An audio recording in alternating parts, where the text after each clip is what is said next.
तो भोलेनाथ जी हाथ पकड़कर कथा के पंडाल तक लेकर आ जाते हैं।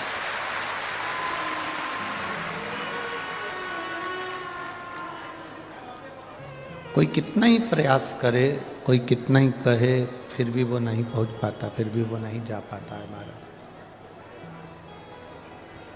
अब कई कई लोग कथा में आ भी जाते हैं तो उनका मन कथा में भी तो लगना चाहिए। 200-500 रुपए तुम खर्च कर कर यहाँ तक आए हो, अपना कीमती समय तुमने देवाधिदेव महादेव को दिया है, तो उस समय का सदुपयोग।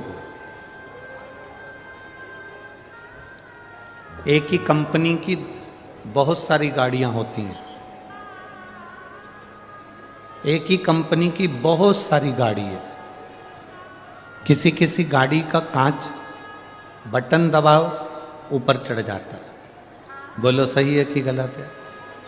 किसी किसी गाड़ी का कांच बटन दबाओ नीचे उतर जाता है, और किसी किसी गाड़ी का कांच ऐसा होता है कि उसको घुमाना पड़ता है, घुमाए जाओ घुमाए जाओ घुमाए जाओ तब ऊपर चढ़ता है। बोलो सही है? एक ही कंपनी की अलग अलग गाड़ियां हैं, किसी का कांच बटन से नीचे उतर रहा है, बटन से ऊपर चढ़ रहा है, बटन दबाया और चढ़ गया, बटन दबाया उतर गया, और किसी किसी का कांच घुमाते जाओ तब ऊपर चढ़ता है। उसी तरह परिवार में, समाज में, शहर में, नगर में, खेड़े में दो तरह के लोग रहते हैं। एक वो बटन दबाया और शंकर जी के मंदिर तक चले गया, मतलब एक बार कहा कि शिव मंदिर में लोटा भर के जल चढ़ाओ, मतलब बटन दबते से ही चला गया। एक बार कहा किसी ने,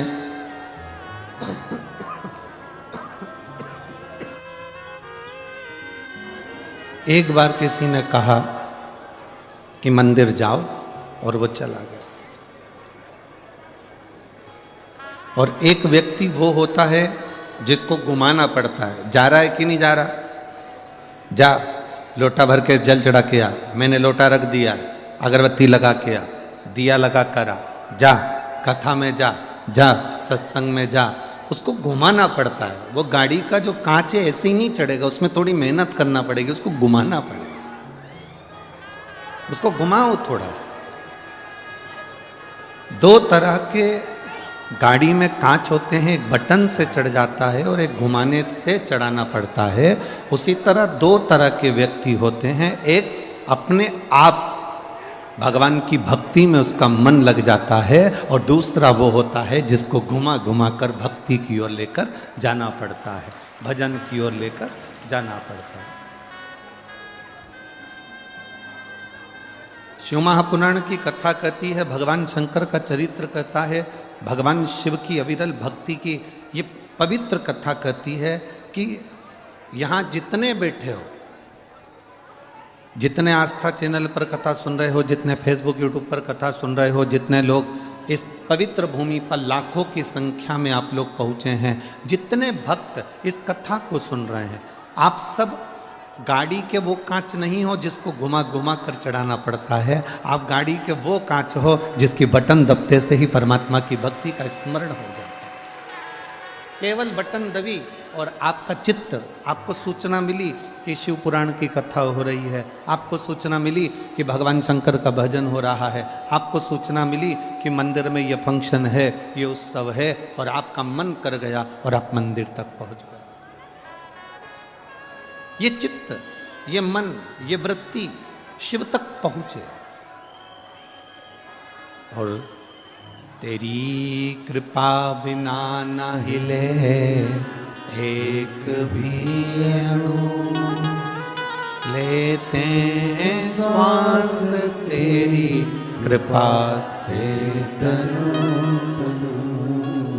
हे गंगाधर मुक्ति द्वार ओंकार तू, भोले ओंकार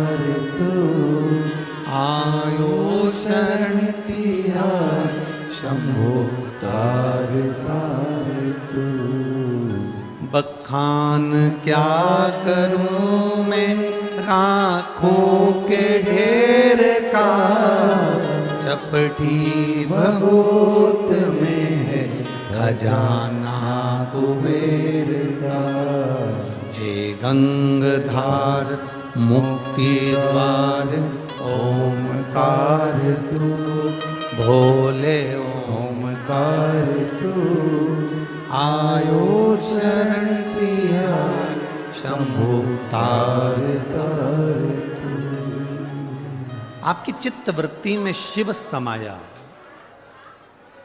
आपकी चित्त वृत्ति में परमात्मा समाया, आपकी चित्त वृत्ति में भगवान समाया और आप दौड़कर शिव कथा तक पहुंच गए। ये मन, ये चित्त, ये वृत्ति परमात्मा में जब लग पाती है, जब आपका दिल, जब आपका हृदय, जब आपका मन पूर्ण तरह से परमात्मा में समर्पित हो जाए, पूर्ण तरह से।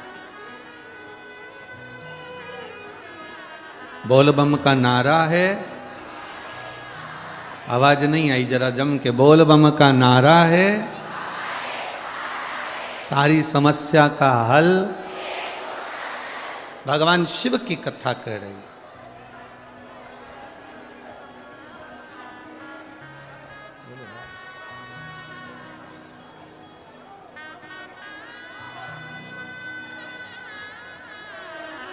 भगवान देवादिदेव महादेव का चरित्र कह रहा है, शिव महापुराण की कथा कह रही है। माता पार्वती जी के जन्म के पहले माता पार्वती का जो जन्म था, माता सती का जो जन्म था, सती के जन्म के बाद में कोयल का जन्म हुआ और कोयल के जन्म के बाद माता पार्वती का जन्म हुआ, इनका प्रागट्य हुआ।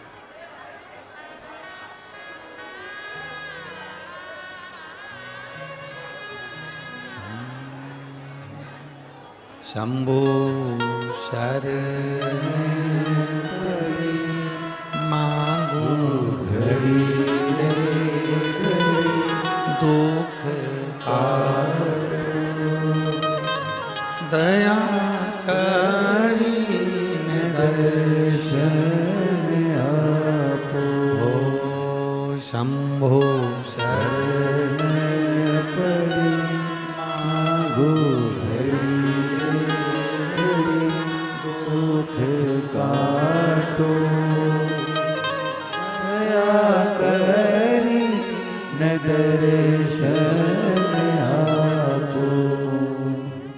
शंभो शरण पड़ी मांगो घड़ी घड़ी, दुख काटो, दया करी न दर्शन। शिव महापुराण की कथा कह रही है, भगवान शंकर का संवाद कह रहा है,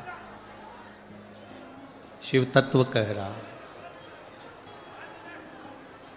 सती माँ के बाद में कोयल का जन्म होता है और कोयल के जन्म के बाद माता पार्वती जी का प्रागट्य होता है। माँ पार्वती जी का प्रागट्य हुआ। अब देखिएगा, पार्वती मैया केवल एक काम करी है और वो काम माता पार्वती ने जो करा, माता पार्वती ने जो काम करा है, माँ पार्वती ने जो कार्य किया, संसार का मनुष्य यदि वो कार्य करता है तो शिव तत्व की प्राप्ति होती ही है। 3 दिन से हम लगातार वो बात आप लोगों को कहे और आज फिर वही बात आई है। शिव महापुराण में एक बड़ा सुंदर संवाद आया है।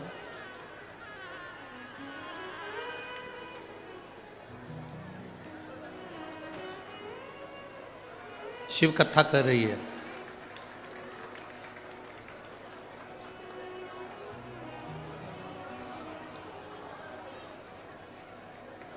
जो पार्वती जी ने किया,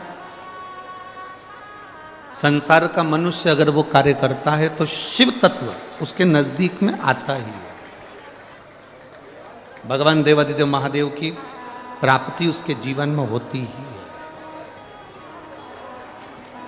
जरूर होती है। भगवान शंकर की प्राप्ति का केंद्र बिंदु है पार्थिव शिवलिंग का निर्माण।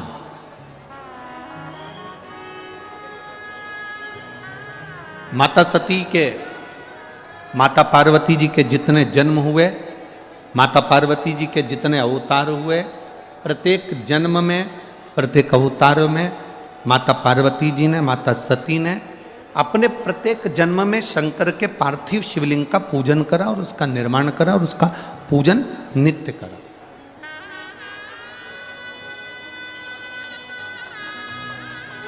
एक नियम आप भी बना लो, हमने पहले भी कथा में कहा कि अमरावती की अम्बेश्वर, अंबा, शिव महापुराण की कथा को जब सुनकर जाओ,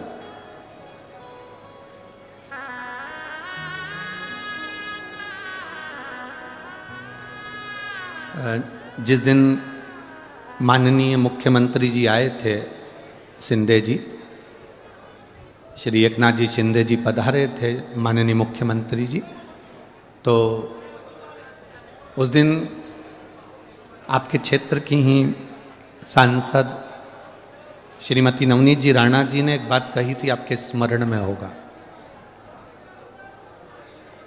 जिस दिन शिंदे जी आए थे उस दिन की बात,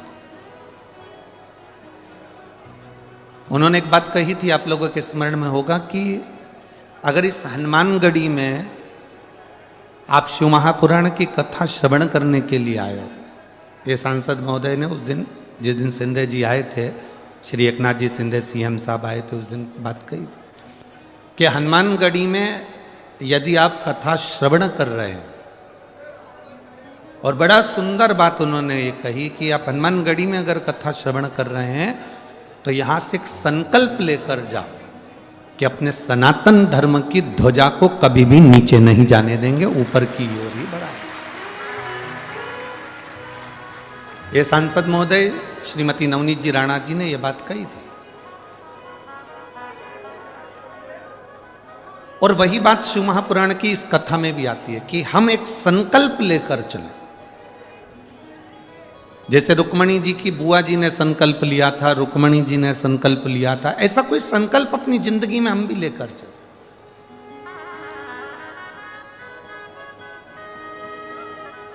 बचपन में बच्चे के पांव चंचल होते हैं, बोलो सही है कि गलत है?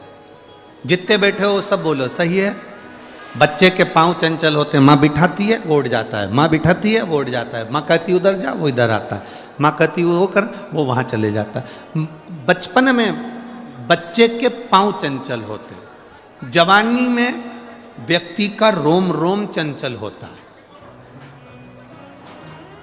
बचपन में पांव चंचल है, जवानी में रोम रोम चंचल है, और बुढ़ापा जब आता है तो उस बुढ़ापे में व्यक्ति की जीवान चंचल हो जाती है।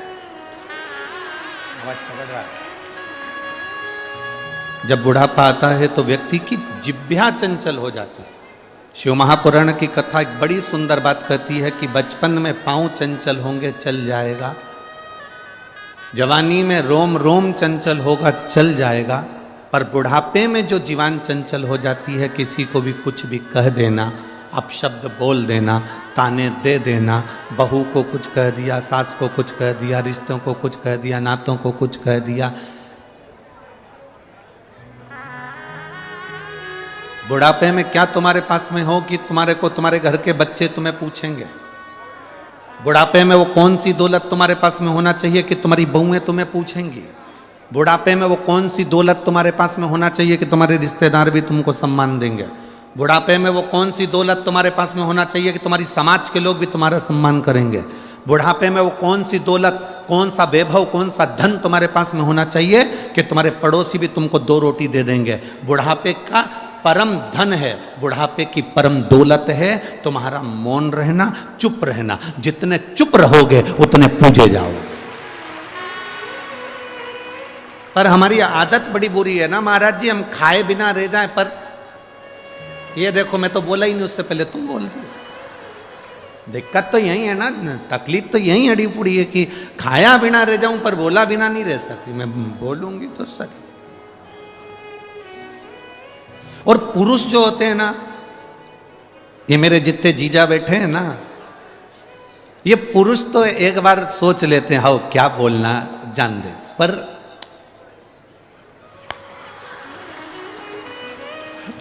जगदम्बा जो होती है ना, तुम चुप रहो मैं अभी कह के आती हूं, और वो बोले बिना रह ही नहीं सकती, मैं तो बोलूंगी जा। अब वो कह रहा है मम्मी है, माँ है, आई है, बाबूजी है, पिताजी है, नहीं मैं बोल के, अरे मेरा भाई है तो तुम चुप रहो, मैं अब भी बोल के आता हूं। वो तो झट झट झट झट झट वो बोला आदि कमरिया पे साड़ी और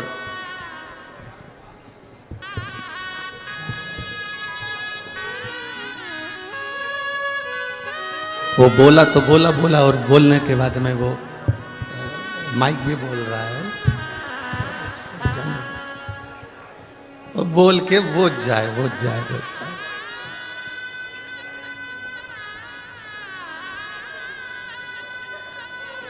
परशु महापुराण की कथा कहती है थोड़ा सा मौन रहना चालू करो। मेरा शिव नहीं बोलता, मेरे शंकर बोलते ही नहीं।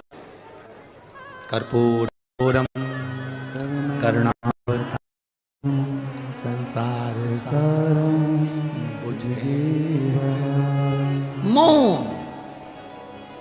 मौन भी एक साधना है। मौन एक तपस्या है। नहीं मैं के आती हूं, मैं बोल के आती हूं। संकल्प अपनी जिंदगी का लो। एक संकल्प आपके भीतर हो, जैसे पार्वती जी ने संकल्प किया था। आप तो सब विदर्भ के रहने वाले हो, विदर्भ की भूमि के हो। भगवान कृष्ण तुम्हारे जमाई लगते हैं, रुक्मणी जी तुम्हारी बेटी है। तुम सबका समधियाना, समधी परिवार द्वारका, मथुरा, वृंदावन और अयोध्या, ये सब तुम्हारे समधियों का घर है। तो आप लोगों को तो वैसे ही थोड़ा सा गर्व ज्यादा होना चाहिए कि हमारे समधी। अरे किसी की कलेक्टर से पहचान होती है ना तो वो बहुत रुआब दिखाता है। बोलो सही है कि गलत है? किसी की मिनिस्टर से पहचान होती है ना, वो भी बड़ा रुआब दिखाता है। किसी की सांसद जी से हो, विधायक जी से हो, कमिश्नर जी से हो, तो बड़े रुआब दिखाते हैं। तुम हमें जानते नहीं, हम उनको पहचानते हैं। बड़े रुआब दिखाते हैं। आपको भी डरने की बात नहीं है विदर्भ वालों, तुम भी अच्छे से रुआब दिखा सकते हो। पहचानता नहीं, हमारा जमाई लगता है कृष्ण, तो मुझे जानते नहीं हो। कृष्ण मेरा जमाई है, हमारे विदर्भ की बेटी भी आई है। और किसकी बात करो? अवध की, अयोध्या की। अयोध्या के राजा राम अयोध्या में बैठ रहे हैं 22 तारीख को, परंतु सबसे ज्यादा खुशी तो हम विदर्भ वालों को है। उसका कारण है कि हमारा संध्याना आज सुख में हो रहा है, आनंद में हो रहा है। ये सुख है,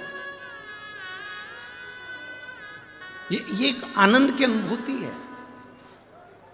एक प्रश्न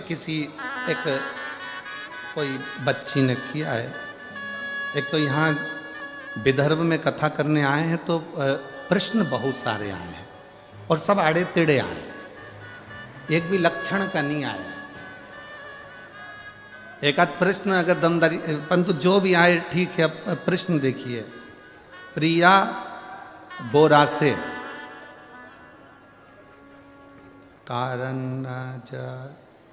कारंजा है महाराष्ट्र।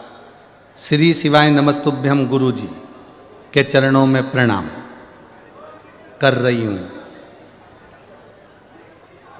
मैं प्रणाम करने वाली कारंजा की रहने वाली हूं। मेरा एक प्रश्न है, आप उत्तर देंगे? फिर ही बैठा हूं, दूंगा ही, उसमें क्या दिक्कत है? गुरु जी, विदेश में, भारत देश से बाहर जो विदेश में सब दूर पति पत्नी हाथ पकड़ के चलते हैं, चिपक चिपक के चलते हैं। हमारे भारत में पति पत्नी दूर दूर चलते हैं, साथ नहीं चलते हैं। इसका क्या कारण है?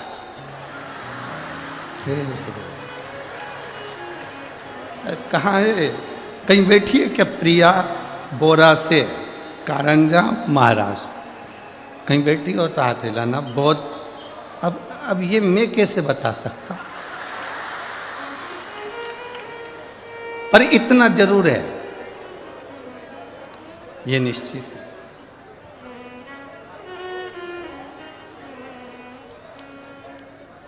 विदेश की पाश्चात्य सभ्यता और भारतीय सभ्यता में जमीन आसमान का अंतर है।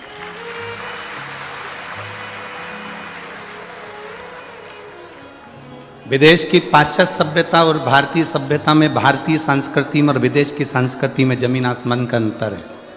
आपने पूछा विदेश में पति पत्नी हाथ पकड़ के चलते हैं, चिपक चिपक कर चलते हैं, हमारे भारत देश में पति पत्नी दूर दूर चलते हैं। इसका क्या कारण है? इसका मेरी बेटी प्रिया बोरा से, कारंजा महाराष्ट्र से, इसका केवल एक कारण है, भारतीय सभ्यता में और पाश्चात्य सभ्यता में जमीन आसमान का अंतर है। पाश्चात्य सभ्यता में पति को डर रहता है कि ये कहीं दूसरे को देखकर भाग नहीं जाए, इसलिए हाथ पकड़ के चलते हैं, चिपक चिपक के चलते हैं। हमारी भारतीय सभ्यता में जब 7 फेरे डल जाते हैं तो इन दोनों को तब विश्वास पक्का हो जाता है, कहीं पे भी जाए भागेगी नहीं। कहाँ जाए? अब जब विश्वास पक्का हो गया कि भारतीय सभ्यता में 7 फेरे डल गए, विश्वास पक्का हो गया, ना पति कहीं जाएगा ना पत्नी कहीं जाएगी। इसलिए हमारे भारतीय सभ्यता के अंतर्गत लोग पति पत्नी चलते हैं तो दूर दूर चलते हैं, उन्हें बेफिक्र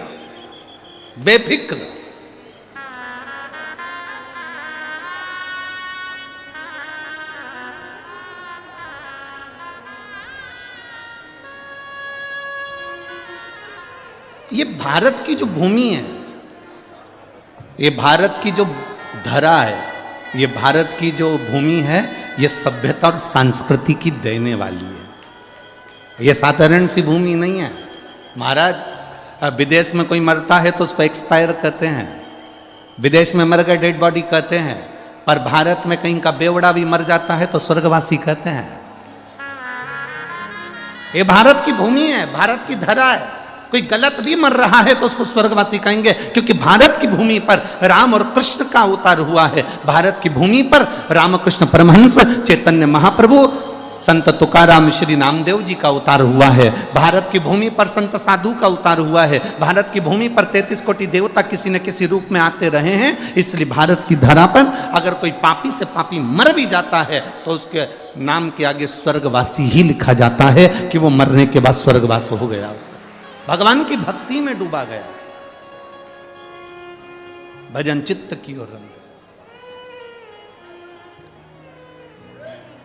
शिव कथा कह रही है, भगवान शंकर का संवाद कर रहा है। एक संकल्प अपने भीतर का हो। पार्वती जी ने जो संकल्प लिया था तो उनको देवाधिदेव महादेव मिल गए थे। आप सब विदर्भ के रहने वाले, कथा आप लोगों ने बहुत सुनी है। आपके स्मरण में होगा कि माता रुक्मणी मात्र 6 वर्ष की थी, केवल 6 वर्ष की रुक्मणी, और अपने पिता राजा भीष्मक के साथ में सिंहासन पर बैठ जाती थी। केवल 6 वर्ष की। और माता रुक्मणी जी की बड़ी सुंदर एक चोटी, जिसमें सुंदर फुंदे लगे हुए हैं, कानों में कर्ण फूल है, गले में हंसली पहनी हुई, हाथ में कंगन है माता रुक्मणी जी के, सुंदर लहंगा है, सुंदर चोली, सुंदर चुंदड़ी माता रुक्मणी जी पहनी हुई।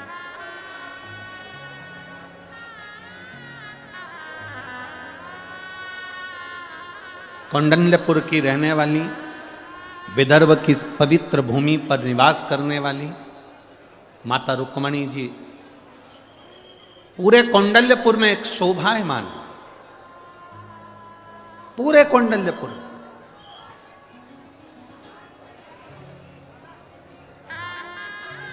उनकी छटा विरल 6 वर्ष की दौड़कर अपने पिताजी के सिंहासन पर चढ़कर बैठ जाती।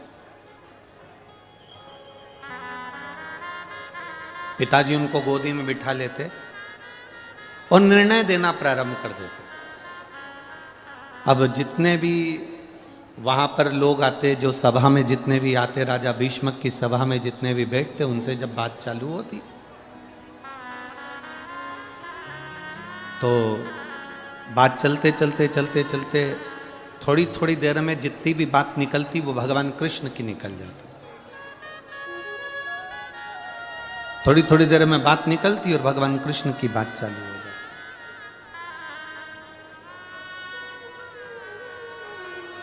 फिर थोड़ी देर में बात निकली तो फिर भगवान कृष्ण की बात निकल जाती। अब जो भगवान कृष्ण की बात निकलती कि भगवान कृष्ण ने पूतना को मार दिया, भगवान कृष्ण ने तृणावत को मार दिया, भगवान कृष्ण ने अगासुर बकासुर को मार दिया, भगवान कृष्ण ने यह कर दिया, वो जो संवाद था वो रुक्मणी जी के कानों में चले जाता था। वो जो संवाद था वो रुक्मणी जी के कानों में बार बार जा रहा है। रुक्मणी जी के कर्णों में वो संवाद जा रहा है कि भगवान कृष्ण ने ये करा, भगवान कृष्ण ने वो करा, भगवान कृष्ण ने ये लीला करी, भगवान कृष्ण ने वो लीला करी। रुक्मणी जी के दिल में भगवान कृष्ण के प्रति प्रेम जागृत हो गया।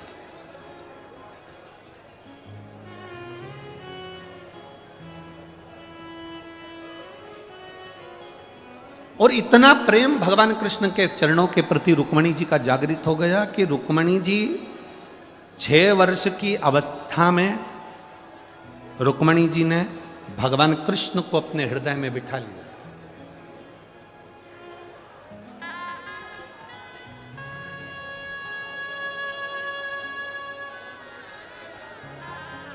आज आप लोगों से एक बात पूछें, सब उत्तर दोगे क्या? बोलो बोलो, जम के बोलो, जो दोगे। रुक्मणी जी का विवाह भगवान कृष्ण के साथ कितनी बार हुआ?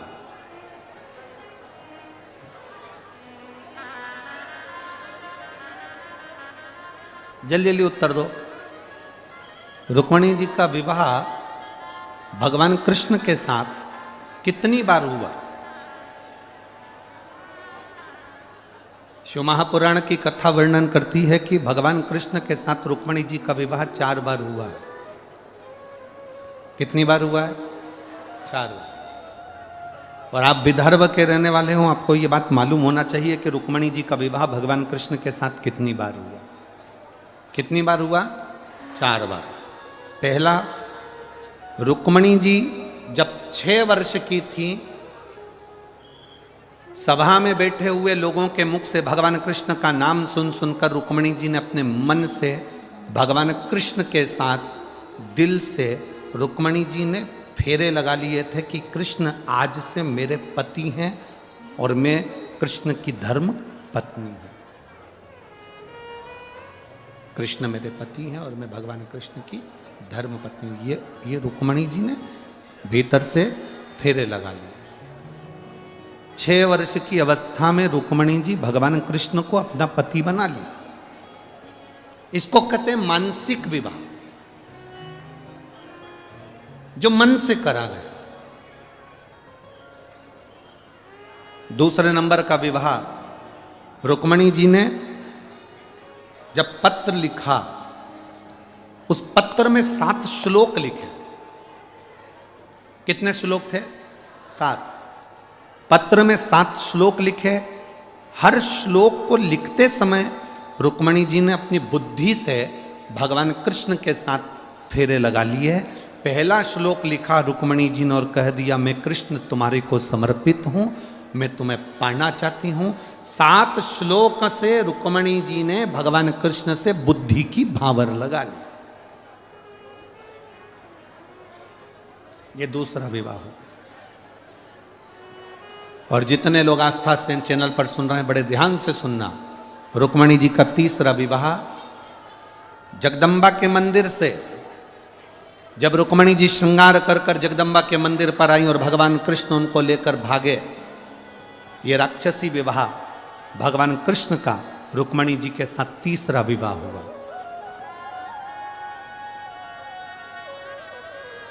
और चौथे नंबर का विवाह द्वारकापुरी में पहुंचने के बाद रुक्मणी जी का हुआ। चौथा।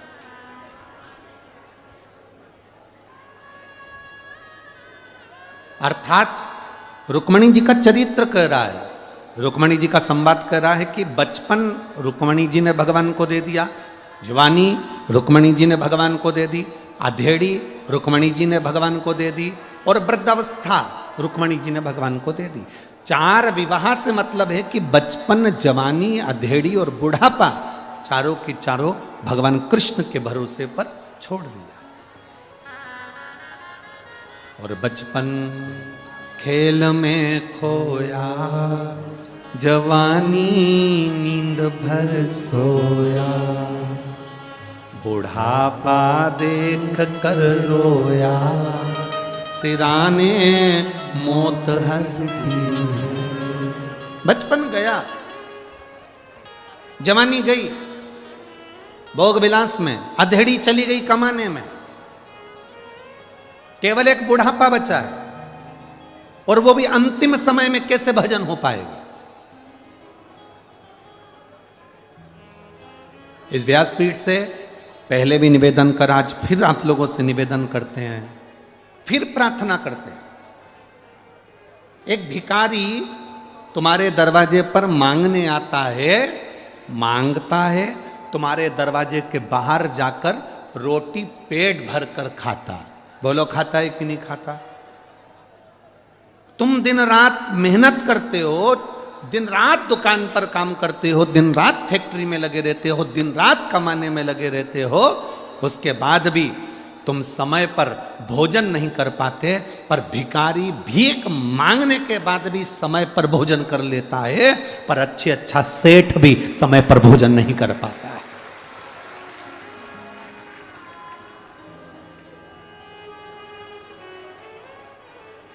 जरा विचार करिए, वो भिखारी भी हमको सीख देता है कि देखो मेरी जिंदगी में कितना दुख है, मेरी जिंदगी में कितना गम है, मेरी जिंदगी में कितनी तकलीफ है, उसके बाद भी मैं भरपेट भोजन कर रहा हूं। व्यक्ति कमाने में इतना लगा रहता है कि भोजन को त्याग देता है तो शुगर की बीमारी हो जाती। शुगर की बीमारी कभी किसी डॉक्टर से पूछना कि शुगर की बीमारी होती क्यों है? केवल भूखे रहने से, समय पर भोजन ना करने से आपकी शुगर ऊंची नीची होती रहती है। कभी डॉक्टर से पूछना बीपी की बीमारी क्यों होती है? समय पर ना खाना, ना जागना, ना सोना।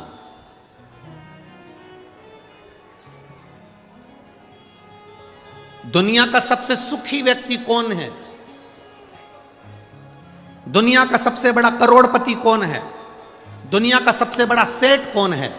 जिसके सोने वाले कमरे में, जिसके शयन कक्ष में, जिसके कमरे के अंदर, जिसके पलंग के पास में कोई दवाई या गोली नहीं है, वो दुनिया का सबसे बड़ा सेठ है। सोने से पहले 4 गोलियां खाना पड़ रही है। सोने से पहले नींद की गोली, बीपी की गोली, शुगर की गोली, इसकी गोली, उसकी गोली, रोज सोने से पहले 4 गोलियां खाना पड़ रही है। तो दुनिया के आप कितना भी आपने धन कमाया है, पर आप सेठ नहीं कहलाओगे।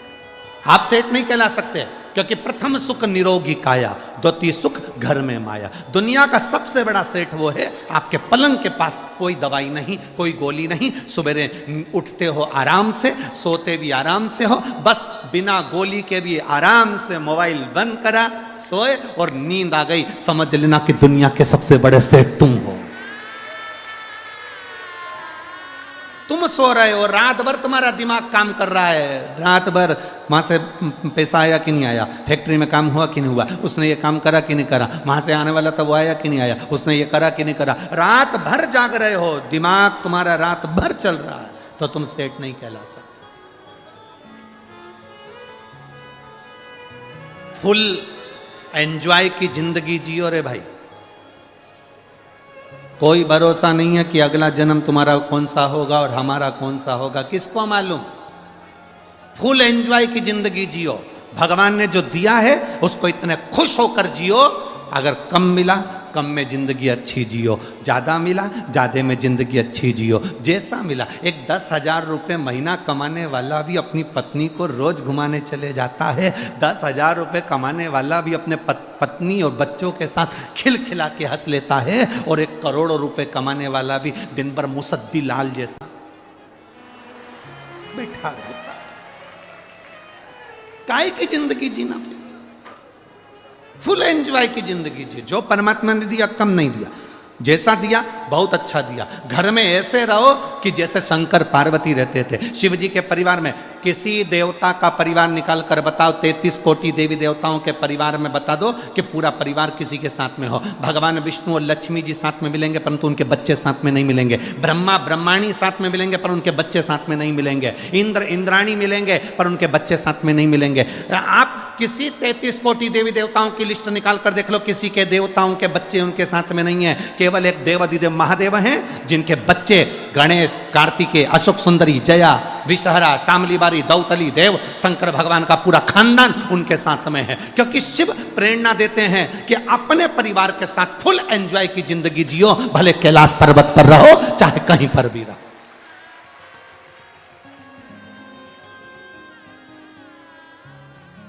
ये शिव प्रेरणा दे रहे हैं कि अपने जीवन को कितना खुश जीना,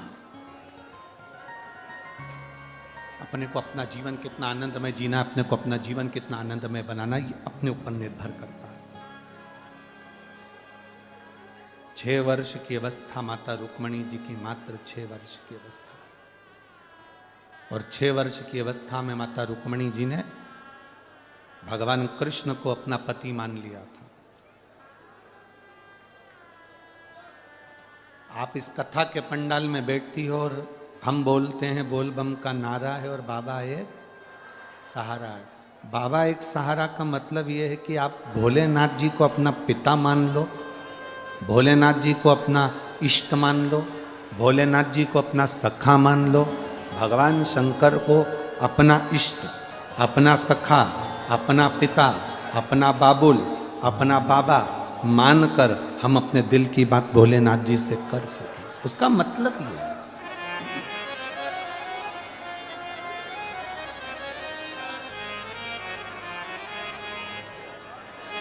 शिव कथा कह रहे, भगवान शंकर का संवाद कर, एक संबंध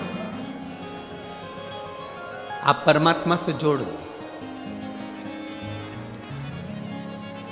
एक संबंध।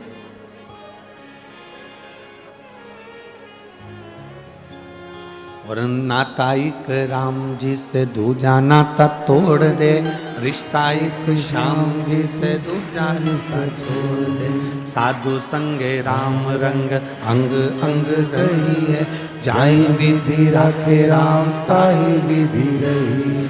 किया अभिमान तो फिर मान नहीं पाएगा, होगा वही प्यारे जो मेरे राम जी को भाएगा।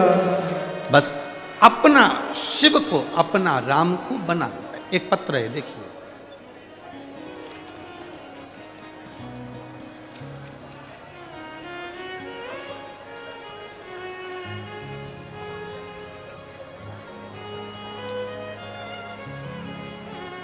मेसो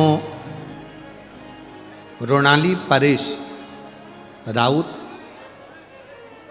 यशोदा नगर, अंबा नगरी, अमरावती की रहवासी हूँ। मेरा मोबाइल नंबर ये है। कहीं बैठी हैं आप ही हैं? नहीं, एलईडी बंद हो गई हैं, एलईडियाँ चालू करिए सारी। एलईडी वाले एलईडी चालू करें सब जगह की।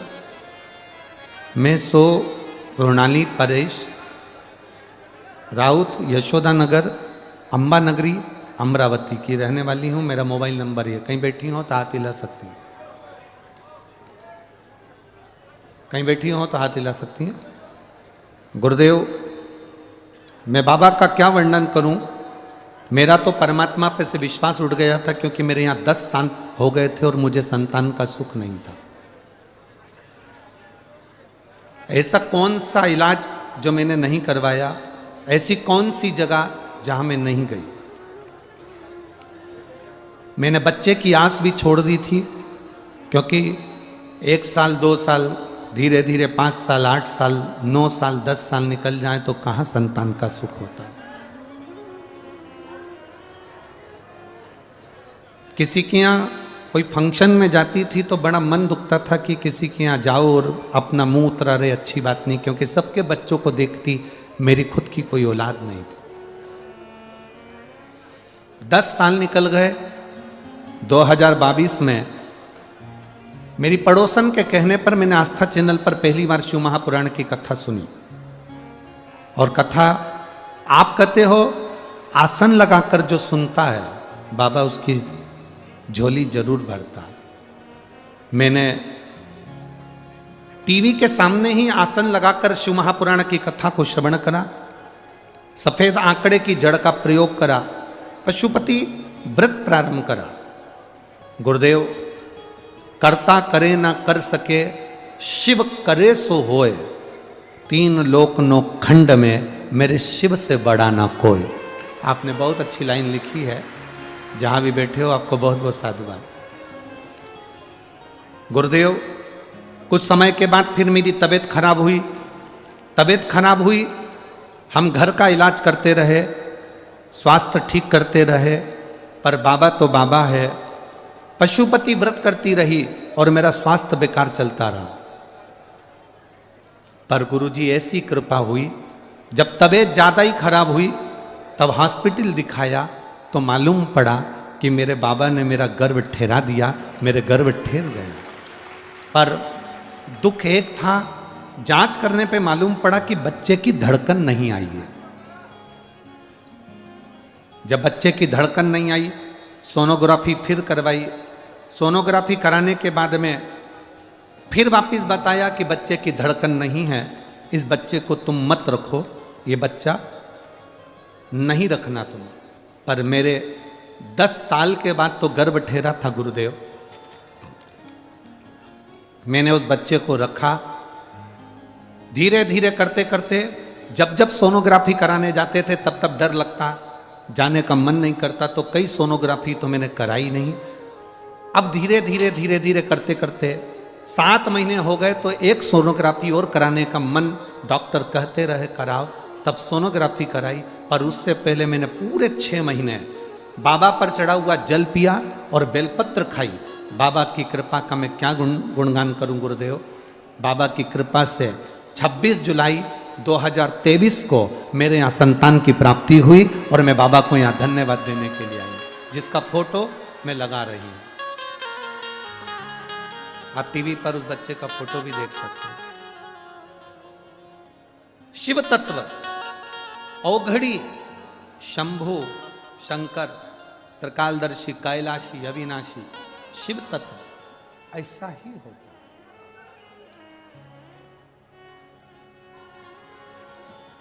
खाली न जाता कोई दर से तुम्हारे, खाली न जाता कोई दर से तुम्हारे, मैं भी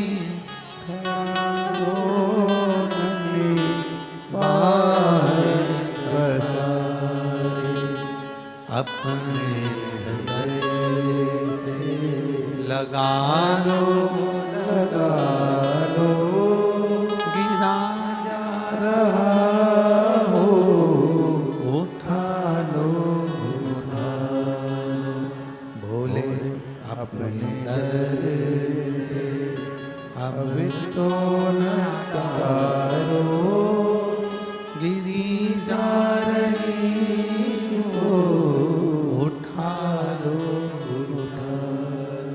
शिव कथा कर रही है। रुक्मणी जी ने 4 बार भगवान कृष्ण से विवाह कर लिया। पहला, अब आपको बताना है 4 बार के विवाह। पहला 6 वर्ष की अवस्था में, दूसरा बोलते जाओ जब पत्र लिखा तब, तीसरा जब भगवान कृष्ण रुक्मणी जी को हाथ पकड़कर गोदी में उठाकर रथ पर बिठाकर द्वारका ले गए तब, और चौथा द्वारकापुरी में पहुंचने के बाद। 4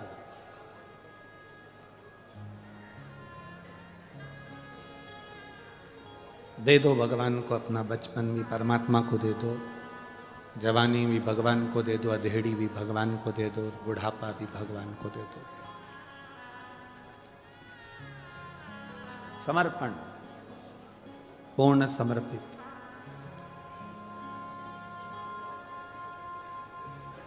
एक दिन रुक्मणी जी 6 वर्ष की अवस्था में रुक्मणी जी ने जो भगवान कृष्ण को अपना बना लिया, आज पिता विदर्भराज भीष्मक जी से कहकर रुक्मणी जी ने पिताजी से कहा, पिताजी मेरे दादा परदादा शिव की भक्ति में डूबे रहे हैं,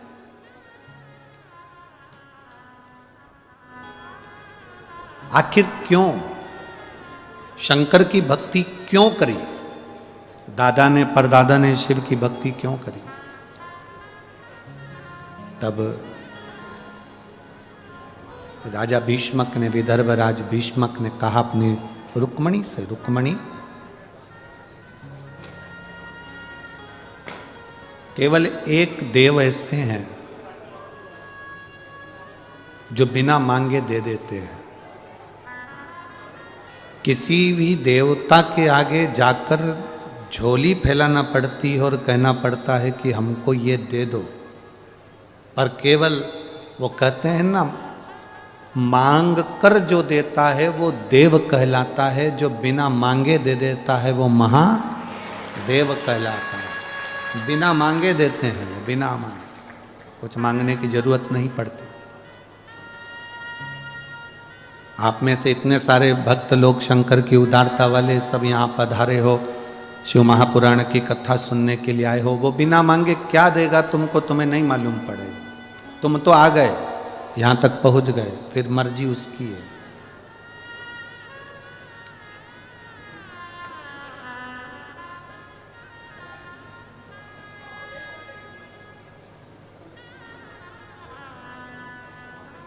फिर उसकी मर्जी, वो क्या देगा क्या नहीं देगा, ये उसके ऊपर निर्भर करता है।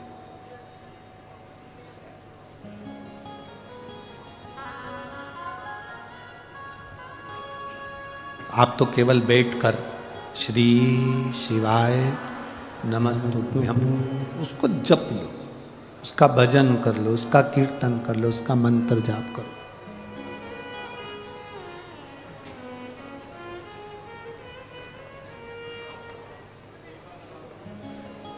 माननीय विधायक जी आज कह रहे थे, श्री रवि जी राणा जी,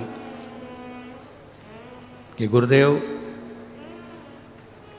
कल कुछ बुजुर्ग महिलाओं जा रही थी तो हमने अपनी गाड़ी में उनको बिठाकर यहाँ जब लेकर आ रहे थे तो हमने बुजुर्ग माताओं से, बूढ़ी बूढ़ी माताओं से पूछा कितनी उम्र है तुम्हारी, तो उन्होंने कहा 78 साल की उम्र है, 78।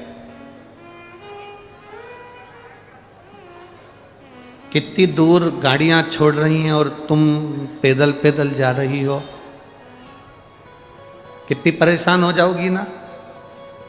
तो विधायक जी कह रहे थे, उस माँ के मुख का शब्द था गुरुजी, वो माँ कह रही थी ये तो 5 किलोमीटर है, 50 किलोमीटर भी होता तो मैं पैदल जाती कथा को सुनने के लिए।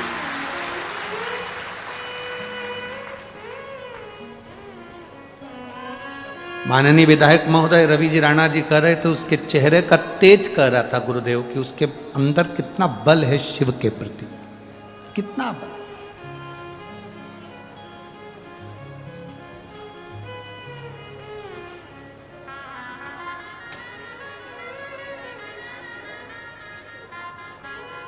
कल माननीय सांसद महोदय नवनीत जी राणा जी से हमने पूछा कि आप कथा के पंडाल में रहते हो, आपका कुछ अनुभव, आपका कुछ अनुभव।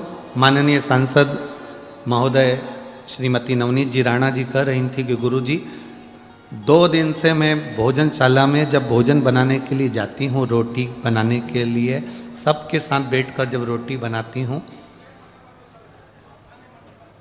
उस समय पर ऐसा महसूस होता है कि वो रोटी किसी व्यक्ति के लिए नहीं बन रही है, वो रोटी स्वयं देव अधिदेव महादेव के लिए बन रही है। ये अनुभव है भीतर का, ये भीतर का अनुभव।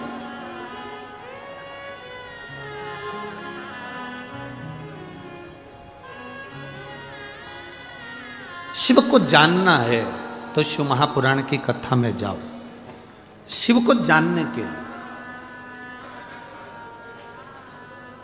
आज रुक्मणी जी के हृदय में, 6 वर्ष की रुक्मणी जी के हृदय में शंकर जी को जानने का भाव प्रकट हो गया। 6 वर्ष की रुक्मणी जी के हृदय में भगवान शंकर को जानने का एक भाव भीतर से प्रकट हुआ। अपने पिताजी से कह रही हैं, पिताजी आप मुझे बताओ, दादाजी शंकर की भक्ति क्यों करते थे, परदादाजी शिव जी की भक्ति क्यों करते थे। तो राजा भीष्मक ने कहा कि उसका केवल एक कारण था कि शंकर बिना मांगे देता है, बिना मांगे, वहां मांगने की जरूरत ही नहीं पड़ती।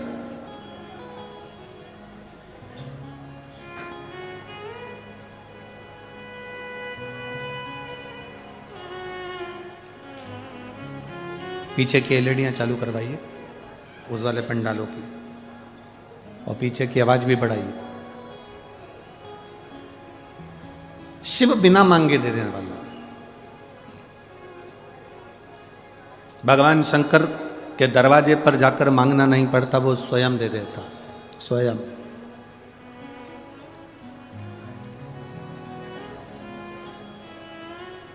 आज हम गाड़ी में कह रहे थे कि पूरी दुनिया में शंकर भगवान का शिवलिंग पूजाता है, पर केवल सीहोर का कुबेरेश्वर धाम एक ऐसा है जहां पर कंकर शंकर के रूप में पूजाता है। केवल एक, पूरे भारत की भूमि पर केवल एक ही भूमि ऐसी, एक ही जगह ऐसी है, सीहोर का कुबेरेश्वर धाम, जहां पर कंकर शंकर के रूप में पूजाया जाता है।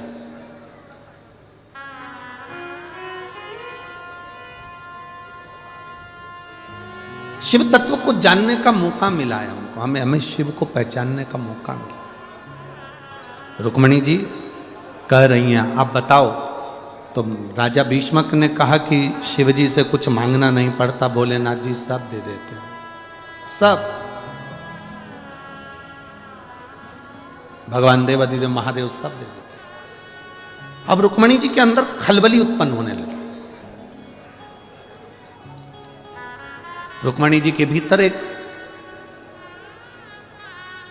शिव जी से मिलने की और भगवान कृष्ण को पाने की एक भीतर से उमंग जागृत हो गई।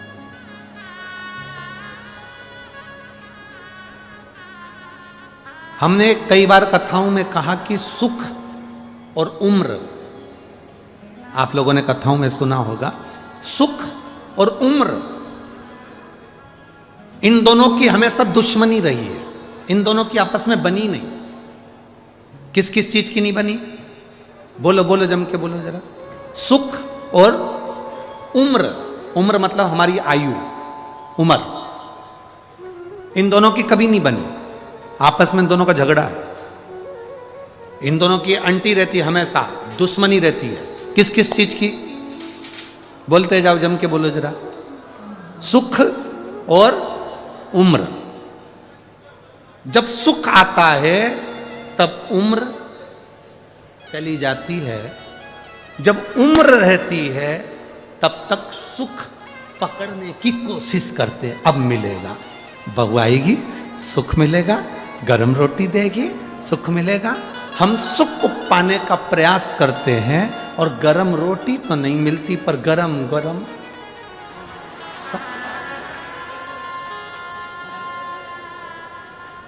सुख और उम्र की हमेशा झगड़ा रहा है। सुख और उम्र का कभी नहीं बना, सुख और उम्र में आपस में कभी संबंध अच्छे नहीं रहे। जब व्यक्ति की उम्र निकलती है तब उससे सुख मिलना प्रारंभ होता है, और वो थोड़ा सा समय 30, 35, 20, 25, 30 साल पूरी जिंदगी संघर्ष में निकल गई, सुख पाने में निकल गई, पूरी जिंदगी कमाने में निकल गई, और सुख का समय जब आया तो मालूम पड़े सीता। सुख और उम्र दोनों विपरीत है, दोनों।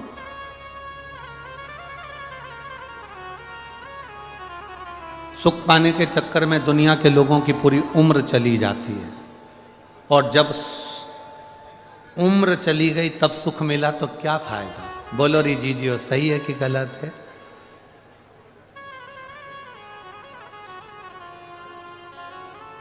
शादी करके नए नए आए थे,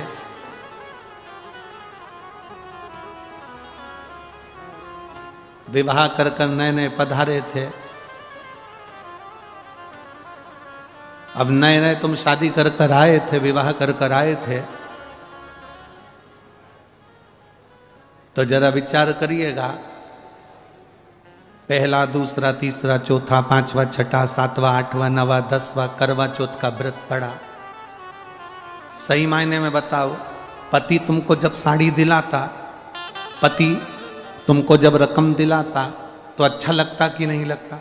अरे बोलो तो जम के जरा, लगता ना? अब तुम्हारी उम्र ढल गई, 55 साल के हो गए, सोफा सेट भी गड़बड़ हो गया, खिड़कियां बेकार हो गई, और अब सुख आया, धन आया, और पति ने कहा मेरा मन कर रहा है, चल सुनार की दुकान पे चल, तुझे आज मैं नेकलेस दिला दूं, चल सुनार की दुकान पे, कपड़े की दुकान पे मैं तुझे कपड़े दिला दूं। अब पत्नी कहेगी अब तो पूरी जिंदगी हो गई, बच्चों के लिए ले लो, अब तो बच्चों का ब्याह करना है, बहू आएगी, बहू को चढ़ा देंगे, बहू के हिसाब से ले लो, बच्चों के हिसाब से ले लो, इनके हिसाब से लो। अब मना कर देगी वो, अब मेरे लिए मत लो, अब तुम बच्चों के लिए, परिवार के लिए लो। अब मेरे लिए नहीं, अब परिवार के लिए और बच्चों के लिए लो, अब मेरे लिए मत। सुख और उम्र, इन दोनों का झगड़ा है। जब सुख आता है तब उम्र चली जाती है, और उम्र जब रहती है तो व्यक्ति सुख पाने के चक्कर में पूरी उम्र गंवा बैठता है। इसीलिए हमारा शास्त्र कहता है कि भजन करो भरी जवानी में, बुढ़ापा किसने देखा है। भजन करो भरी जवानी में, बुढ़ापा किसने देखा है। इन दोनों का झगड़ा है, सुख का और उम्र का।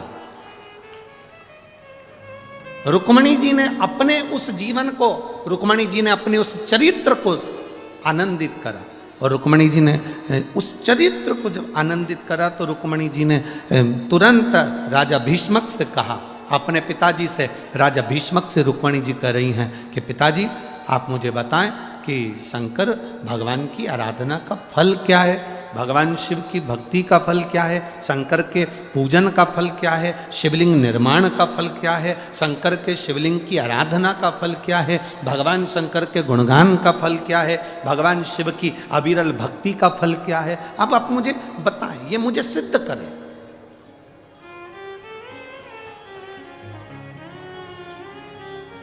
राजा भीष्मक ने कहा, रुक्मणी, शिव की अविरल भक्ति वो भक्ति है जिसमें मांगने के लिए आपको हाथ नहीं फैलाना पड़ेगा।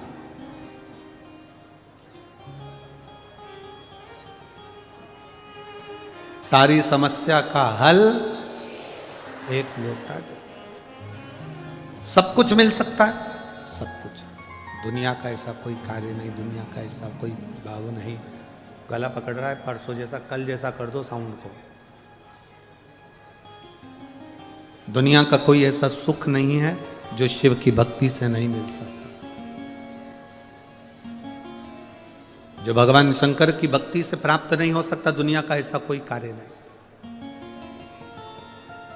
मेरे राम जी महाराज जब लंका पर चढ़ाई करने के लिए जाते हैं तो शंकर भगवान के शिवलिंग की स्थापना, रामेश्वर धाम की स्थापना करते हैं। मेरे भगवान कृष्ण रुक्मणी जी के साथ बैठकर भगवान कृष्ण की अविरल भक्ति को धारण करते हैं। शिव के बिना सब अधूरे। रुक्मणी जी ने कहा तो क्या सब कुछ शिव की भक्ति से मिल सकता है? क्यों नहीं मिलेगा? करो भगवान शंकर की भक्ति। ऐसा दुनिया में कौन सा कार्य है जो शंकर की भक्ति के बिना, शंकर की भक्ति से नहीं मिलता? करो शिव आराधना। रुक्मणी जी 6 वर्ष की अवस्था में रुक्मणी जी कौंडल्यपुर से पैदल चलकर वन क्षेत्र में पहुंच गए। पैदल चलकर वन क्षेत्र में पहुंचे और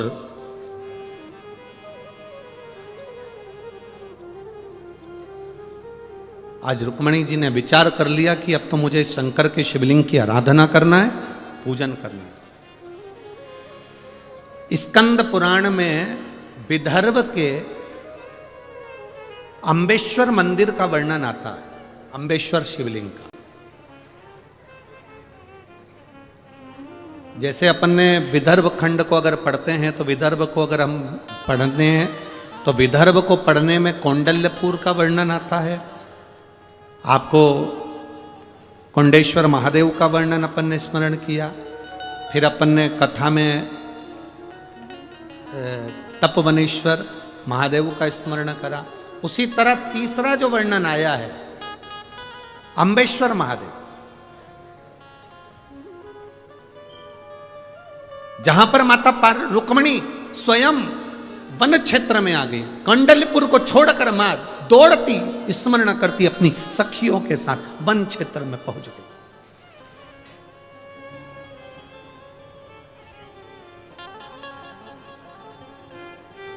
और उस वन क्षेत्र में गुफा के अंदर एक भूमि पर बैठ गई।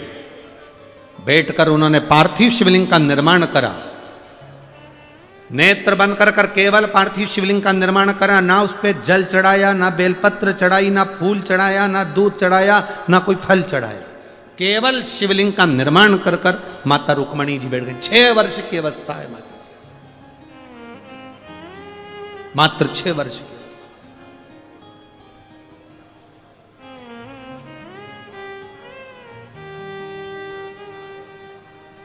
गुफाओं का मार्ग, वन क्षेत्र पूर्ण तरह से वन में ढका हुआ, भयंकर हिंसक पशु पक्षी, और मां बैठी है रुक्मणी 6 वर्ष की अवस्था। जैसे माता पार्वती जी ने तप किया था शिव जी को प्राप्त करने के लिए, रुक्मणी जी ने तप किया भगवान कृष्ण को प्राप्त करने के लिए, और वो भी शंकर का तप किया, शिव का।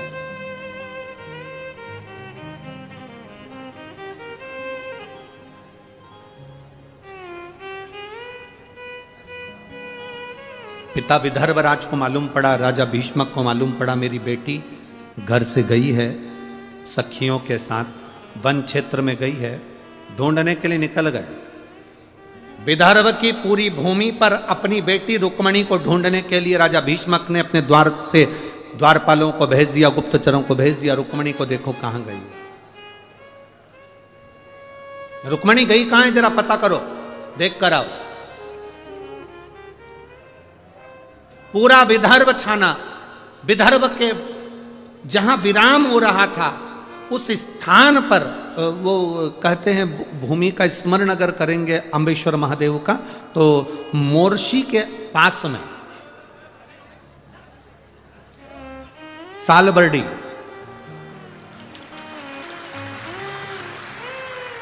मोर्शी के पास में सालबर्डी, ये आज का नाम है, पुरातन नाम अम्बेश्वर महादेव। पुराना अगर स्मरण करेंगे तो वहाँ मोर्शी में ही पड़ेगा ना, मोर्शी के अंतर्गत ही आएगा। और